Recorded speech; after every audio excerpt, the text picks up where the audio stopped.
The new Subaru Crosstrek is not revolutionary, or even innovational, but it does represent something more important. Subaru is listening. I attended the debut of this new generation of Crosstrek. Despite the stage smoking like an old Subi and the floor screen making me nauseous, it was pretty clear that nothing big changed. The chassis is still based on Subaru's great global architecture. It's 10% more rigid this time around, but the powertrains are the same, which is okay with me. I'm also happy to see that the price remains about the same on the lower trims. However, the Sport and Limited fell victim to a little inflation. Since its last redesign, the Crosstrek's power plants have been quite dependable. Like last year, you have a 2-liter Boxer 4 in the base and premium, with a 2.5 in the Sport and Limited. Both are naturally aspirated and direct injected only. While Crosstrek buyers probably think more about the calorie count of their dog's treats than 0 to 60 times, the 2.5 got me there in under 8 seconds a few months ago. The 2-liter will make that more leisurely, but that's not the point of the car, and the smaller displacement still works for highway travel and passing so long as you're not expecting graceful acceleration. The standard continuously variable transmission in the past didn't make this sound great or feel natural under heavy throttle,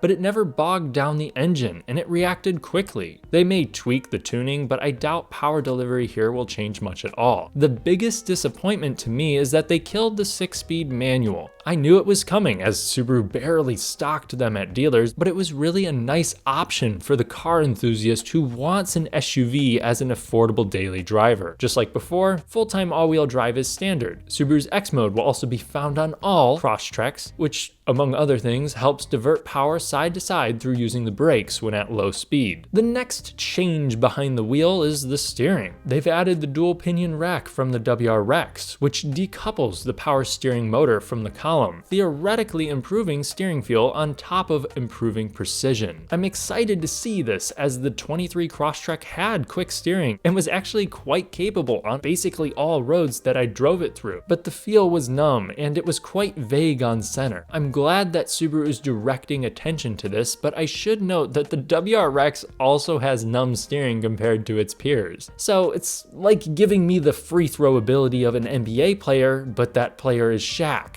Still probably an improvement, but it won't break new ground. Most Crosstreks last year still had halogen headlights, but now those are LED projectors, and they're also steering responsive, a big upgrade for most people. In person, I also thought the style tweaks for the new year were tasteful, though some of the yellow accents on the Sport look a little awkward to me. What do you think? Tell me in the comments section. Either way, your ground clearance is still 8.7 inches, the approach departure angles appear identical, and the car's dimensions are virtually unchanged. On the inside, there's 5 things I'd like to point out. First, they switched to the vertical screen setup found in other new Subis. You'll have an already dated dual 7-inch setup on the base and a larger 11.6-inch unit on everything else. The latter includes wireless Apple CarPlay and Android Auto. It has an okay resolution and a somewhat slow response time, but it's pretty easy to use, and at least does have some buttons for quick adjustments. I personally see this as a misstep because the analog controls and simplicity of the previous cabin was one of the interior's high points, and I wish they just built off of that. To save space, they also gave this an electronic e-brake. I am pleased to see that they've added a wireless charger as an option, and most importantly, lumbar adjustment is available on the Premium and Sport, standard with the Limited. Off of first impressions, these seats are actually comfortable now, fixing my biggest Crosstrek complaint. They also improved the materials and soft touch points. Oddly enough, they ditched the StarTech seating on the Sport. You just get this quality feeling cloth, and if you were wondering, the back seat and cargo area are roughly the same size as before, which means they're good for the class. I'm 6'3" and can fit behind myself in the back. Most will have rear charging ports too, but none get rear vents, unfortunately. When it comes to active safety features, this gets the latest EyeSight Suite standard, which now has a wider field of vision, better intersection performance, and supports emergency steering assist if you get the optional blind spot monitoring. From my experience, you'd be more likely to find an anthropomorphic bear while sober than a perfect redesign. Compromises are made, and everyone has different priorities. I think Subaru understood that they already had had a great handling, comfortable platform with a practical cabin and a size that's just right. All they needed to do was freshen things up a little, make the seats better, improve the headlights, make the steering more natural. They got rid of a couple things I would have preferred them not to, but I'm not the target audience. My parents, on the other hand, own a 2021 Crosstrek, and my dad said due to the changes they've made, this will be the car he most likely will buy when he upgrades next. So in that sense,